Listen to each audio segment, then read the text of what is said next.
Gracias por la invitación, por estar con este panel compartiendo algunas ideas sobre el hábitat popular. Me toca hacer algunos señalamientos sobre los aportes que tiene el feminismo en el campo del hábitat. Feminismo entendido como una toma de conciencia de las mujeres como un grupo, un colectivo humano y que toma conciencia de la opresión, de la dominación y de la explotación que ha sufrido en manos del patriarcado. Y este feminismo que es, por un lado, un modo de pensamiento, de construir una teoría o una comprensión del mundo, pero también es un modo de actuar político y social para la transformación de este mundo. Aquí también vale la pena reflexionar sobre esto que señalaba Javier al principio, de qué es el hábitat, ¿no? que se define si usamos el término vivienda, hábitat, etc. Yo también planteo el uso del término arquitectura, ¿no? El término arquitectura también ha sido un término bastante sesgado, donde hay cosas que se definen que son arquitectura y otras cosas que se definen que no son arquitectura. Y bueno, uno de los sesgos que tiene este término es el sesgo patriarcal, ¿no? Porque, por ejemplo, un montón de construcción del hábitat que han hecho muchísimos pueblos en todo el planeta son considerados como que son dignos de ser estudiados quizás por la antropología, pero no por la arquitectura. En esa diferenciación de que lo que hacen estos pueblos no es arquitectura, por ejemplo, nos estamos perdiendo de que gran producción de esa habitación que se ha construido en el planeta ha sido hecha por mujeres, ¿no? Los pueblos originarios que habitaban este continente, las viviendas eran construidas por las mujeres de esos pueblos. La igualdad de género que busca el feminismo es uno de los derechos humanos más protagónicos, de los valores que fueron enunciados en la Carta de los Derechos Humanos de 1945, y si bien fueron enunciados muy tempranamente, incluso después de la Revolución Francesa, Odile de Bush redacta la Declaración de los Derechos de las Mujeres. Sin embargo, la práctica de estos derechos, de este reconocimiento de las mujeres como humanos, ha demorado y está demorando todavía un tiempo, y hay desigualdades todavía muy estructurales a las cuales debemos enfrentarnos. Esas desigualdades tienen que ver con una estructura, con la estructura del capitalismo, ¿no? Que es donde habitamos prácticamente y que atraviesa muchísimas relaciones, la distribución de los recursos, la vida social, comunitaria, familiar, etcétera, la política. Esas desigualdades están basadas en una división del trabajo en trabajos productivos y trabajos reproductivos, ¿no? Esa división esta división es previa al capitalismo, pero el capitalismo se apropia de esta división y se sustenta sobre ella, ¿no? Y si no existiera esta división, se le complicaría bastante al capitalismo. De hecho, Nancy Fraser dice que no puede haber emancipación de la mujer mientras estas estructuras se mantengan intactas. Así que, la comprensión profunda de estas estructuras nos sirve para poder plantear alternativas y discutir cómo podría ser una economía, una dinámica social, la vida en comunidad, la vida en la familia y, por lo tanto, también la construcción de nuestro hábitat. Otro concepto central, también para abordar la parte teórica, como todos hemos abordado al principio, es el concepto de interseccionalidad, ¿no? Que existe no solamente desigualdades debidas al género, sino que hay desigualdades que vienen por otras causas, la clase, la raza, etnia, etcétera.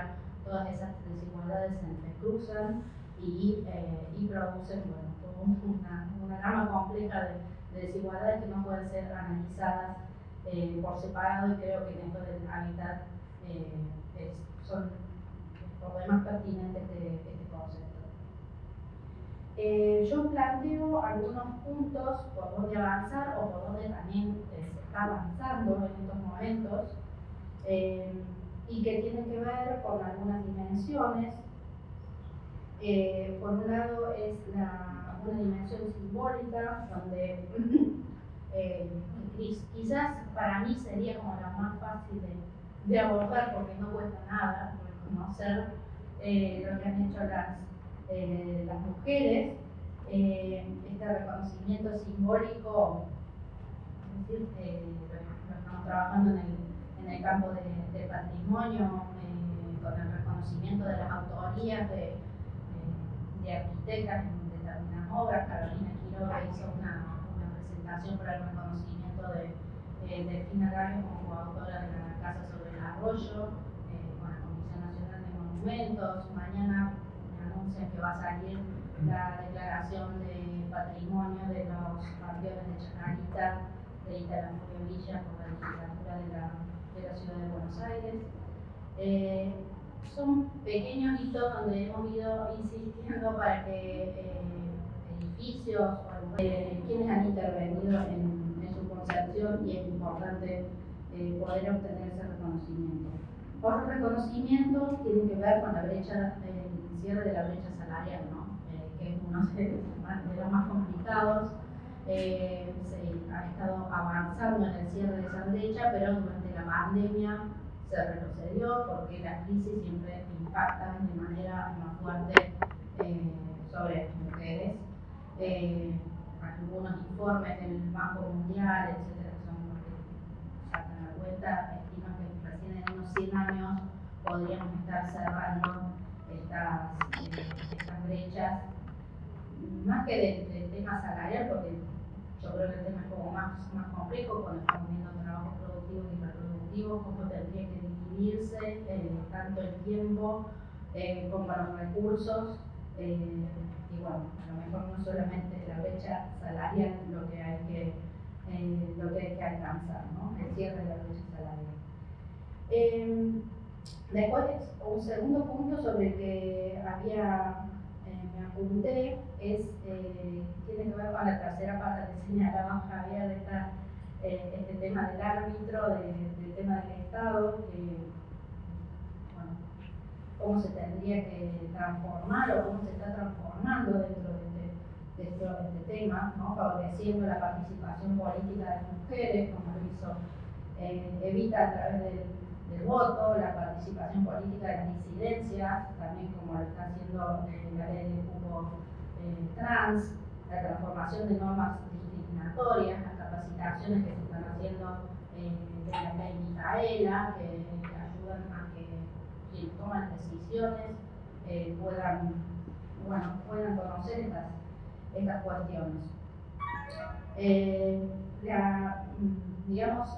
está iniciando un camino de inclusión de la perspectiva de género en distintas políticas y programas, y cito un par de ejemplos de cosas que estamos cubriendo o que han ocurrido hace muy poco. Por ejemplo, en los documentos que elaboró el Ministerio de Obras Públicas en un equipo que estuvo liderado por Ana Falú, para cómo utilizar esta perspectiva para los programas y las políticas. Y otro ejemplo que vi y del cual no sé la verdad mucho, me tocó ser jurado en el concurso del Ministerio de Hábitat, donde se evaluaron distintas iniciativas en municipios de todo el país, en los cuales había muy poca perspectiva de género, pero sí me llamó la atención uno que brindaba soluciones para la toma de tierras en la vivienda 2 en Moreno, donde para la asignación de las viviendas se utilizaban algunos criterios que podrían servir de base como para, digamos, teniendo en cuenta si los poderes eran monumentales, los hijos, etcétera, que podría ser como algo interesante para desarrollar. Por otro lado, dentro del Estado, como dijo Javier, están las universidades públicas, ¿no? Estamos formando y formándonos, y formamos a quienes toman las decisiones. Ahí existe, tanto como en las otras instituciones, un sesgo patriarcal y del ejercicio del poder masculino en la disciplina arquitectónica y urbanística, en universidades, en facultades, en los municipios, en las secretarías, etcétera. Los planteles son totalmente masculinizados y hay que caminar ahí hacia la paridad de género para poder pensar juntos un poco estas transformaciones.